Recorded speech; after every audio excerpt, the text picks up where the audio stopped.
नमस्कार। Abhipedia current affairs में आप सभी लोगों का स्वागत है। आज है 15 अक्टूबर। मैं पढ़ूंगा आपको आज के करंट अफेयर्स। सीधा करंट अफेयर्स पे जाते हैं। करंट अफेयर्स को पढ़ने से पहले पढ़ लेते हैं आज का सुविचार। आज का सुविचार है, कितना भी मुश्किलें हों पांव जमाए रखना, हाथ भले ही खाली हो हाथ उठाए रखना, कौन कहता है छन्नी में पानी नहीं टिक सकता, बर्फ बनने तक हौसला बनाए रखना। मतलब कोई भी लक्ष्य की प्राप्ति के लिए हमेशा हौसला बनाए रखना चाहिए। हौसला बीच में टूट गया तो कोई भी लक्ष्य की प्राप्ति नहीं हो सकती।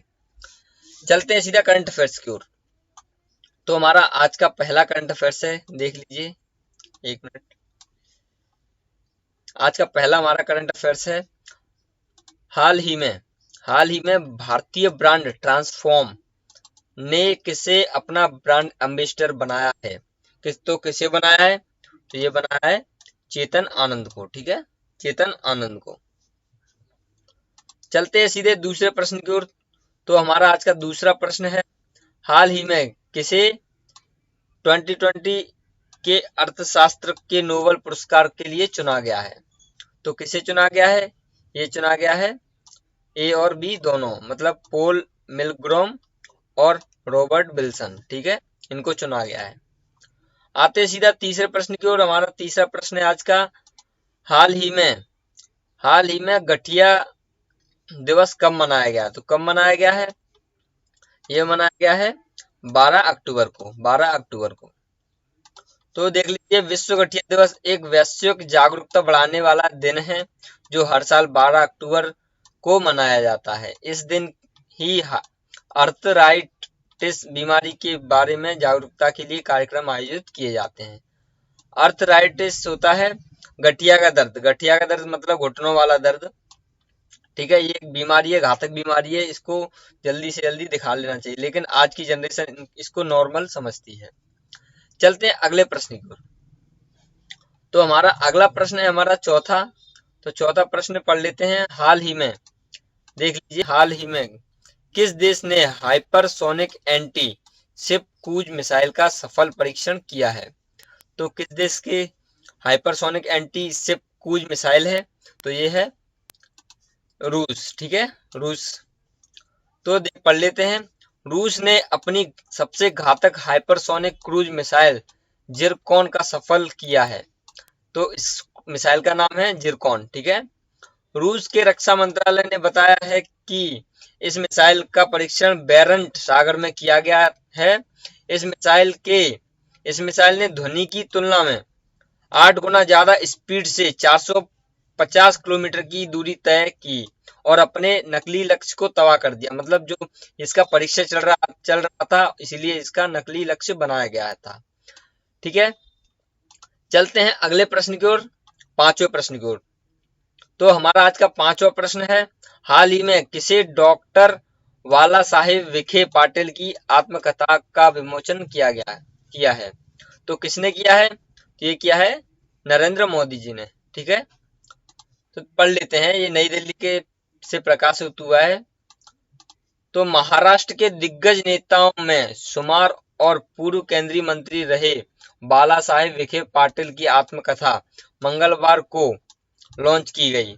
प्रधानमंत्री नरेंद्र मोदी ने इस पुस्तक देह विचवा करणी, पुस्तक का नाम है देह विचवा करणी, ठीक है, आत्मकथा की पुस्तक है, का विमोचन किया है। यह आत्मकथा मराठी में लिखी गई है, जिसमें महाराष्ट्र की राजनीति की गहराई से समझ भी मिल सकती है। ठीक है, तो इसका विमोचन किया है हाल ही में प्रधानमंत्री नरेंद्र मोदी जी ने। ठीक है, आपको अच्छे से पता होगा, पूरा शायद समझ में आ गया होगा। नहीं समझ में आया हो तो डिस्क्रिप्शन में लिंक दी हुई है व्हाट्सएप की, आप व्हाट्सएप में कोई भी क्वेश्चन पूछ सकते हैं। ठीक है, चलते हैं अगले प्रश्न की ओर। तो हमारा अगला प्रश्न है, हाल ही में किस राज्य सरकार ने mobile water testing lab launch की है? तो मोबाइल वाटर टेस्टिंग लैब तो किसने लॉन्च किया? ये किया हरियाणा ने। ठीक है, हरियाणा की कुछ योजनाएं देख लेते हैं। महिला एवं किशोरी सम्मान योजना, परिवार समृद्धि योजना, तो ये परिवार के लिए बनाई गई है। ये महिलाओं के सम्मान के लिए बनाई गई है। ठीक है, और यह परिवर्तन योजना मतलब प्रदूषण के लिए बनाई गई है। जो भी हरियाणा में परिवर्तन, अच्छे परिवर्तन किए जाएं, इसके लिए बनाई गई है। चलते हैं अगले प्रश्न की ओर। तो हमारा अगला प्रश्न है 7वां, देख लेते हैं। हाल ही में किस राज्य के पर्यावरण मंत्री सीएम चेंग का निधन हो गया? ये है सीएम चेंग, ठीक है, ये है पर्यावरण मंत्री थे। तो ये कहाँ के थे, किस राज्य के थे भारत के? ये थे नागालैंड के, नागालैंड के थे। देख लेते हैं, नागालैंड की कैपिटल है, राजधानी है कोहिमा, गवर्नर है आर.एन. रवि, चीफ मिनिस्टर है नेफ्यू राव। पॉपुलेशन है यहाँ की 22.8 लाख 2012 के हिसाब से। चलते हैं अगले प्रश्न की ओर। अगला प्रश्न है हमारा 8वां प्रश्न पढ़ लेते हैं। हाल ही में ऑक्सफैम इंटरनेशनल, ये एक संस्था है ऑक्सफैम इंटरनेशनल द्वारा जारी CRI इंडेक्स में भारत कौन से स्थान पर रहा है? तो हाल ही में ऑक्सफैम इंटरनेशनल ने CRI इंडेक्स जारी की है, इसके हिसाब से भारत कौन से स्थान पर रहा है? तो ये रहा है 129 पर, ठीक है, 129वें स्थान पर रहा है। देख लेते हैं ऑक्सफैम इंटरनेशनल के बारे में। तो इसके फाउंडर थे कैसिल जैक्सन कॉल, और इसको फाउंड किया गया था 1942 में। ये किंगडम में ही किया गया था, ठीक है। हेडक्वार्टर इसका केन्या में, ठीक है। डायरेक्टर हैं इसके विनी व्यानेमा, ठीक है। फाउंडेड एट इंग्लैंड में की गई थी। आते हैं अगले प्रश्न की ओर। तो अगला प्रश्न है हमारा 9वां प्रश्न है हमारा, भारत का पहला ड्रैगन फ्लाई जीवाश्म किस राज्य में पाया गया है? ड्रैगन फ्लाई जीवाश्म, ठीक है, ड्रैगन फ्लाई जीवाश्म किस राज्य में पाया गया है? तो ये पाया गया है झारखंड में। तो देख लेते हैं, a team of scientist from West Bengal has discovered the first dragonfly fossil found in India in Jharkhand Latehar district, ठीक है। तो एक साइंटिस्ट की टीम ने, वेस्ट बंगाल की टीम ने इसे खोजा गया है, फर्स्ट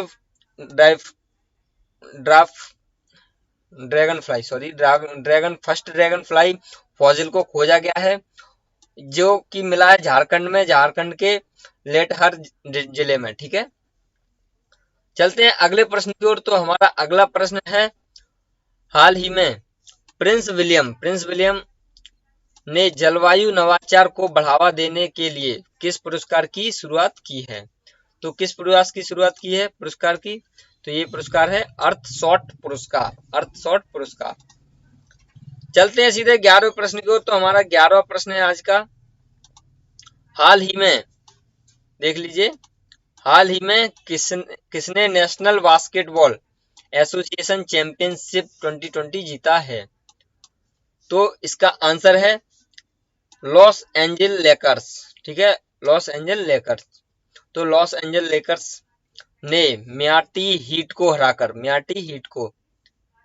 को हराकर नेशनल बास्केटबॉल एसोसिएशन चैंपियनशिप 2020 अपने नाम कर ली है। यह LA लेकर्स को 17वीं बार NBA खिताब जीता है, ठीक है। और एक दशक पहले 2010 में कोबे बायंट के 5वें और अंतिम खिताब के बाद यह पहली जीत है, ठीक है। चलते हैं 12वें प्रश्न की ओर। कोई भी प्रश्न ना समझ में आए प्लीज हमें व्हाट्सएप पर कांटेक्ट कीजिए, और इसकी PDF डाउनलोड करने के लिए डिस्क्रिप्शन में जाइए, लिंक मिल जाएगी वेबसाइट की, वहां से आप आसानी से हिंदी और इंग्लिश में डाउनलोड कर सकते हैं, ठीक है। तो चलते हैं अगले प्रश्न की ओर। 12वां प्रश्न है हमारा, हाल ही में IMF ने चालू वित्तीय वर्ष में भारत की आर्थिक वृद्धि दर में कितने % की गिरावट का अनुमान लगाया है? तो कितना % गिरावट का अनुमान लगाया है?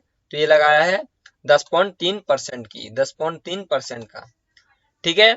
आते हैं अगले प्रश्न की ओर, 13वां प्रश्न पे, ठीक है। 13वां प्रश्न हमारा, हाल ही में किस राज्य सरकार ने बैटरी चलाने वाले वाहनों को रोड टैक्स में छूट दी है? तो किस राज्य सरकार ने बैटरी से चलते हैं जो वाहन, उनको रोड टैक्स में छूट दी है? तो ये है दिल्ली सरकार। दिल्ली सरकार में कौन है? आम आदमी पार्टी है। और देख लीजिए, प्रधानमंत्री मोदी जी का फोटो लगाया हुआ है, जिसमें एक बैटरी, ये बैटरी रिक्शा है, आपने शायद देखा हो। तो चलते हैं अगले प्रश्न की ओर। तो हमारा 14वां प्रश्न है हमारा आज का, हाल ही में सदिर जापरोव किस देश के प्रधानमंत्री बने हैं? सदिर जापरोव तो किस देश के प्रधानमंत्री बने हैं? ये बने हैं किर्गिस्तान का, ठीक है, किर्गिस्तान के। अब किर्गिस्तान के बारे में पढ़ लेते हैं। बिश्केक इसकी कैपिटल, राजधानी है बिश्केक, और प्रेसिडेंट है यहाँ के सूरोनबे जिन्बेकोफ, ठीक है, और करेंसी है यहाँ की किर्गिस्तानी सोम, और पॉपुलेशन है यहाँ की 63.2 लाख 2018 के हिसाब से, वर्ल्ड बैंक ने इसकी पुष्टि की है। आगे आते हैं 15वें प्रश्न पर।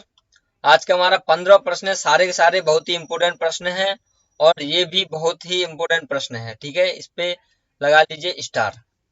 आते हैं अगले प्रश्न की ओर। तो हमारा अगला 15वां प्रश्न है, हाल ही में विश्व मानक दिवस कब मनाया गया है? तो कब मनाया गया है?